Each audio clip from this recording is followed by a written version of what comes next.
मैले आज यो स्याउ के भुजुरी स्याउ त्यसको तरकारी बेसनको आज बनाऊँ भनेर हो। हेरौँ अब कस्तो हुन्छ। मैले प्यान बसालेछु।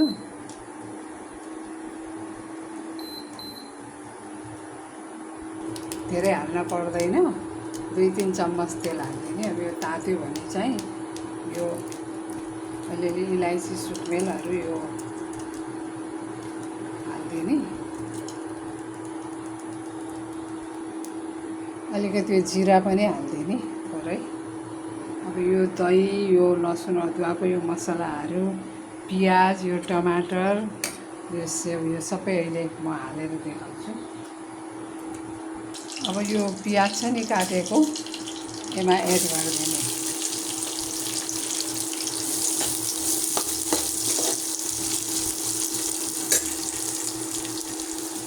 अब यो नुन पनि हालिदिने।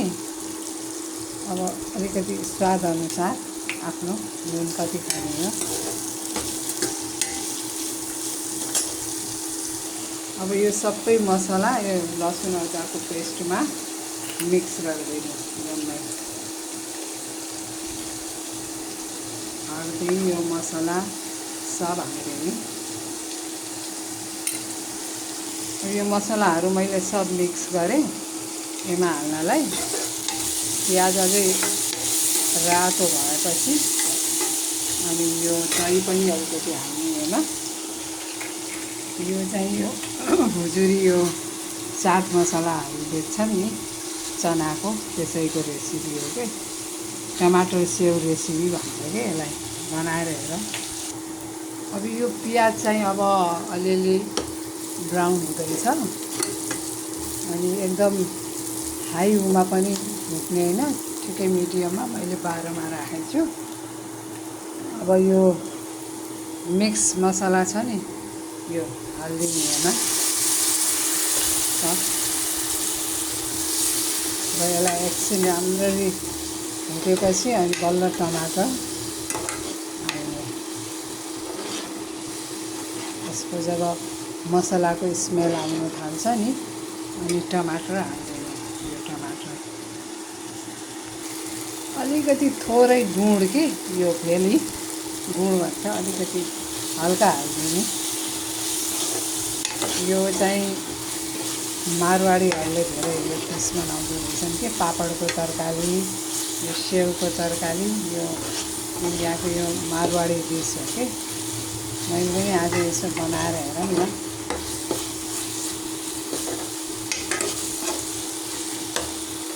अब यो पानी जब हुन्छ नि मर्छ नि जम्मै मसलाको, अनि टमाटर हालिदिने। यो टमाटर पनि हालिदिएँ। अब यो टमाटर हालिदिने। अब टमाटर पनि मसलासँगै पकाउने एकदम मजाले। यो टमाटरले पनि पानी हुन्छ नि अनि बल्ल यो दही हालेर यो स्याउ हालिदिने।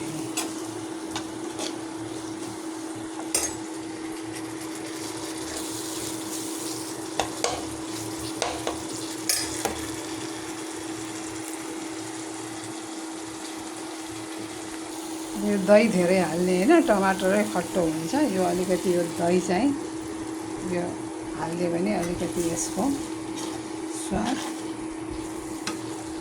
दही, टमाटर, यो मसलालाई मजाले पकाउने।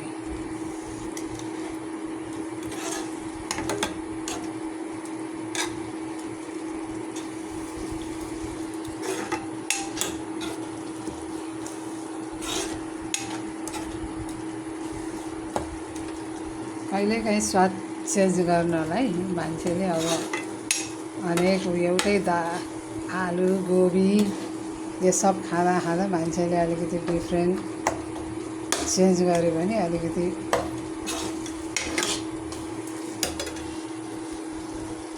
अब अलिकति यो मसलाको थियो पानी हालिदिने। अब यसलाई मजाले एकछिन अझै पकाउने। यो अलि ग्रेभी मजाले पाकोस् न अनि लास्टमा अनि स्याउ हालिदिने।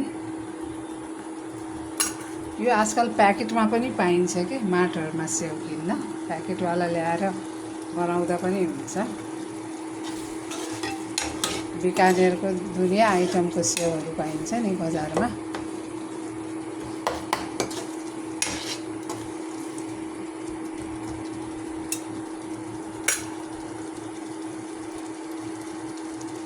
ल अब यो सेउ पनि हालिदिएँ।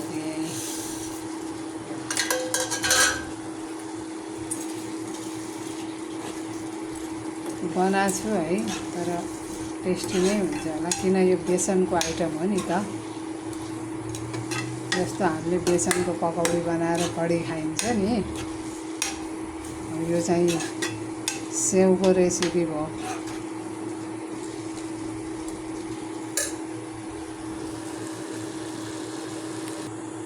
यो मजाले एकछिन मजाले पाक्न पर्यो, अनि त्यसपछि यो तरकारी यसको तयार हुन्छ।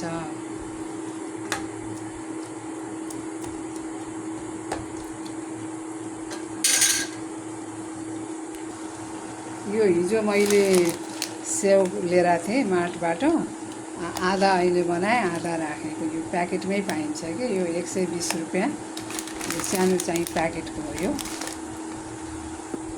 अब यो लगभग पाक्यो, अब अलिकति टेस्ट गरौँ सेउको।